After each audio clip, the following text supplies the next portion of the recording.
Bom dia, pessoal do sexto ano. Hoje nós vamos dar prosseguimento à nossa matéria do segundo bimestre. Nós começamos falando dos mapas, né? O que são mapas. Hoje a gente vai ver o conteúdo que tem como título Aprendendo a Ler Mapas, né? Que começa na página 56 do livro e vai até a página 60, tá? Então, o que o livro quer dizer com aprendendo a ler mapas, né? Que existe uma série de convenções, elementos, símbolos próprios dos mapas, que não importa se a gente abrir um mapa aqui no Brasil ou se a gente abrir um mapa na Polônia, né? Os símbolos, os elementos, eles têm que ser o mesmo, para que as pessoas possam compreender as diferenças, né? E as semelhanças dos mapas. A barreira linguística, a diferença do idioma, não pode interferir nesse aspecto. Então, por isso que existem convenções, elementos e símbolos, tá? Convenções cartográficas, por exemplo, todo oceano nos mapas, né? Ele tem uma cor característica, que é a cor azul. Nós temos alguns símbolos, quando a gente abre o GPS, por exemplo, que a gente vai ver mais à frente aqui no vídeo, alguns símbolos que são universais. O símbolo de uma ambulância, por exemplo, o símbolo de um hospital, símbolo de um restaurante, símbolo de uma escola, são símbolos próprios que você aqui ou no Japão ou na Dinamarca, você vai conseguir reconhecer, tá? Os elementos e os símbolos, então, existem para isso. Tá aí na tela o mapa mundi, né? Como eu falei para vocês, existem algumas características. Esse mapa mundi é uma convenção, né? Por quê? Porque a Europa está localizada ao centro. Como a gente sabe, não existe centro da Terra. A Terra tem um formato esférico e ela gira em torno dela mesma e gira em torno do Sol. Só que se criou uma convenção para melhor compreender as características dos países e dos continentes mundiais de se colocar a Europa ao centro. Essa é uma visão que a gente chama de eurocêntrica. Isso acontece porque a Europa, durante o período em que a cartografia se desenvolveu, a Europa era a maior potência mundial, né? E o primeiro geógrafo da era moderna, né, da cartografia, que era o Mercator, ele era alemão. Então, a Europa, para eles, tinha a maior importância, né? E os outros países eram periféricos a eles. Então, por isso que se criou uma convenção, se criou uma regra de se colocar esse continente, o continente europeu, no centro do mapa, tá? Existem outros exemplos, né? Os oceanos, por exemplo, são sempre pintados de azul e os continentes de outras cores, né? Para a gente poder diferenciar o que é massa continental, o que é oceano.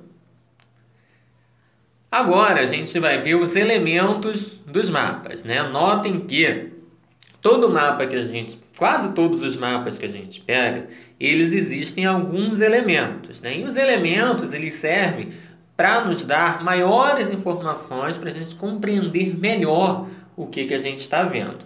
Por exemplo, essa figura aí que está na tela, né?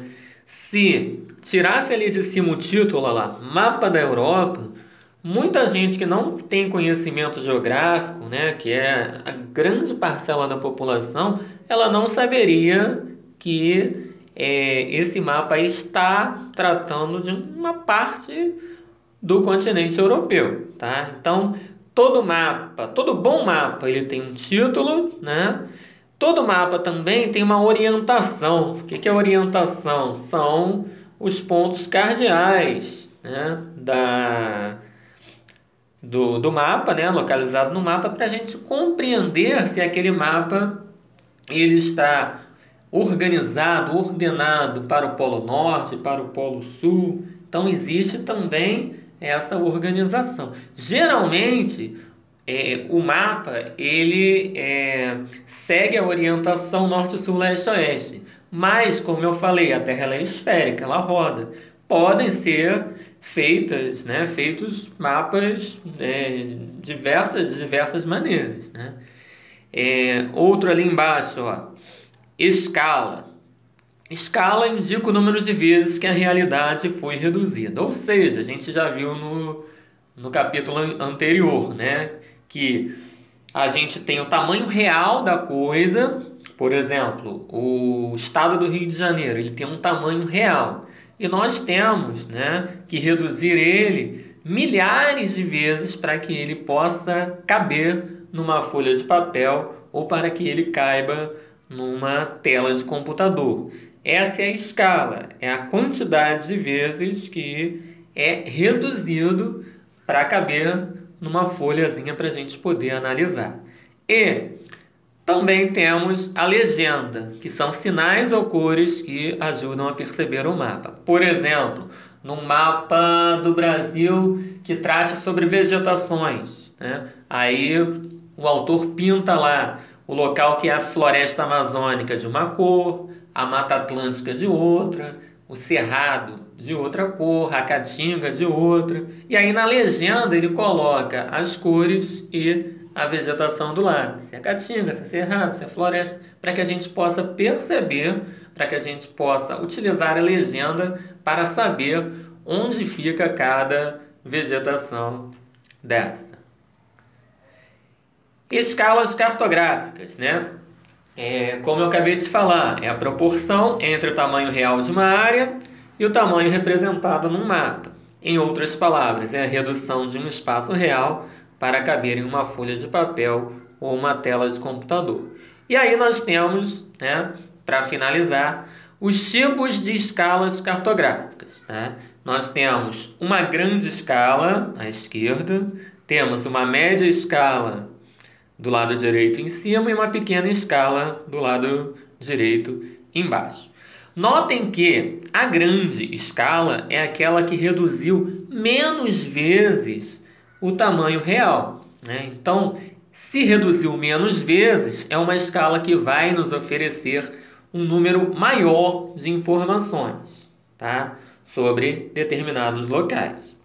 Média escala, ela precisou reduzir mais vezes o tamanho real do que a grande escala. Logo, ela vai nos oferecer informações de um tamanho maior, mas com menos riqueza de detalhes.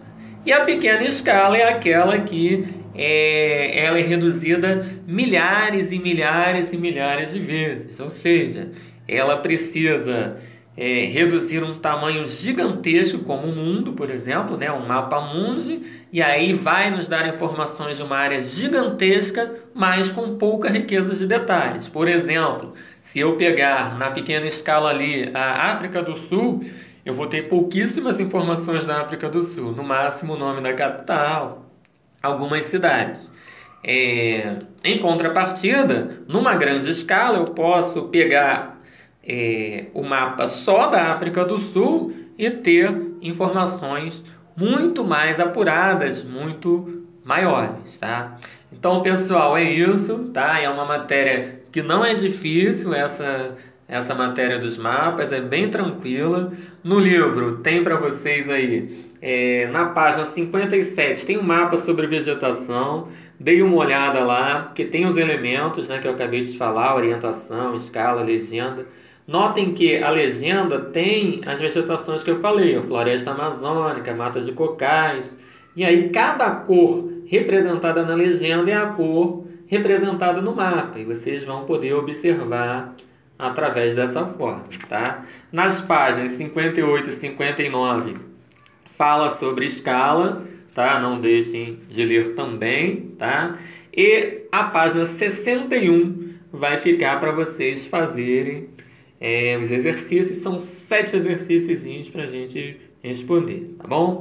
Fiquem com Deus e até a próxima.